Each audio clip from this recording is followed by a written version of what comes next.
Selamat pagi, sahabat embun sorgawi yang dikasihi Tuhan. Mari pada saat ini kita merenungkan firman Tuhan yang saya beri judul, Dengarlah Nasihat Tuhan. Tapi sebelumnya mari kita berdoa bersama-sama. Tuhan, kami ingin mendengar firman-Mu dan biarlah beri kepada kami hati seorang murid untuk kami dapat mendengarkan firman Tuhan dan juga mempelajari serta mempraktekkan di dalam kehidupan kami. Terpujilah nama Tuhan. Terima kasih Tuhan. Dalam nama Tuhan Yesus saja kami berdoa. Amin.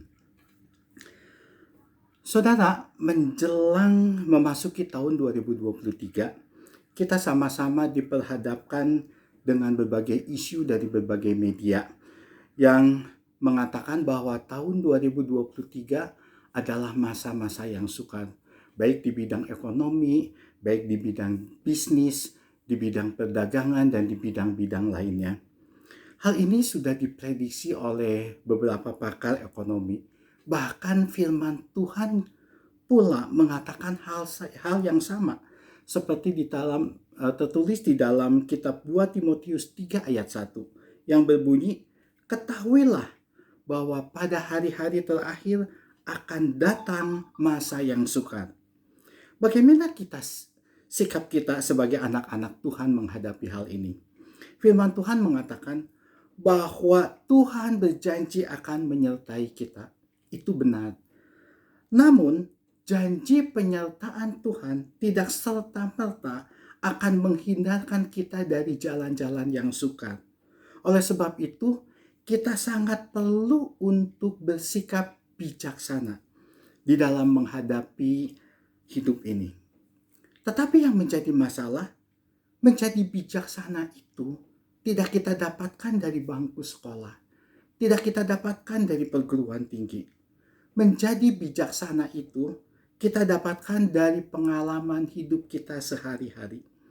Nah, bagaimana kita mendapatkan sesuatu untuk kita bisa menjadi bijaksana?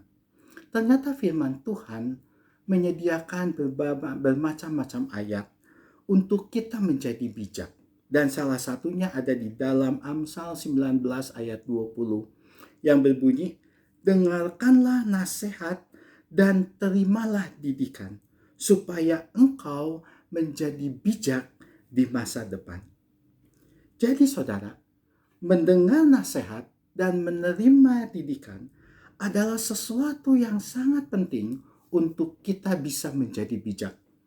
Dan bijaksana adalah sesuatu yang sangat penting untuk kita dapat menyikapi masa-masa yang sukar di masa yang akan datang. Saudara, ada 3 sumber nasihat yang kita butuhkan. Saya akan sebutkan hanya satu saja, dan yang itu yang terpenting, yaitu nasihat dari Tuhan. Bagaimana kita dapat mendengar nasihat dari Tuhan? Peristiwa kenaikan Yesus ke surga membuat Roh Kudus ada di dalam hati kita. Di dalam Yesaya 9 ayat 5-6 mengatakan, "Seorang anak telah lahir untuk kita, seorang putra telah diberikan untuk kita. Lambang pemerintahan ada di atas bahunya, dan namanya disebutkan seorang penasehat ajaib, Allah yang perkasa, Bapa yang kekal, Raja damai." Saudara, Yesus disebut penasehat ajaib. Bukan penasehat yang tenar, bukan penasehat yang pintar, bukan penasehat yang terkenal, termasyhur, tetapi dia dikatakan penasehat ajaib. Ajaib itu lebih dari tenar, lebih dari termasyhur, lebih dari pintar, lebih daripada terkenal. Ajaib itu sudah di luar pemikiran kita. Dan hebatnya, penasehat ajaib itu ada di dalam diri kita. Hanya kekristenanlah yang mengatakan Tuhan yang maha hebat itu ada di dalam diri kita. Saudara, kita bisa mendapatkan nasihat dari buku, dari orang-orang, atau dari para pakar. Tetapi mereka semua bisa salah. Hanya Tuhanlah yang tidak pernah bisa salah. Kenapa? Karena dia sangat tahu masa depan kita. Karena dia sangat tahu akan jalan-jalan kehidupan kita. Dan yang pasti, Tuhan punya tujuan, punya kepentingan ketika Dia menciptakan kita. Dan tujuannya adalah mengembalikan kita kembali kepada segambar dan serupa dengan Dia. Nah, karena Tuhan mempunyai tujuan dan punya kepentingan untuk kita, maka Tuhan juga yang akan memberitahukan kepada kita jalan-jalannya, janjinya, hikmatnya, nasihatnya. Bahkan Tuhan jauh lebih rindu menasihati kita daripada kerinduan kita dinasihati oleh Tuhan.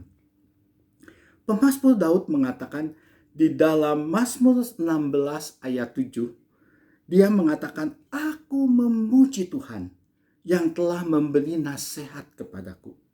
Ya, pada waktu malam hati nuraniku mengajari aku."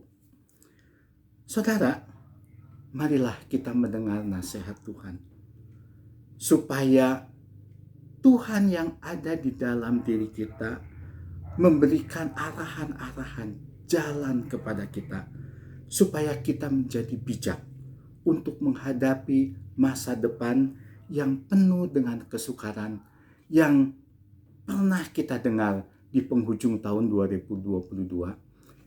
Kita dengarkan nasihat Tuhan, dan Tuhan pasti akan berbicara untuk memberikan jalan keluarnya bagi kita. Amin.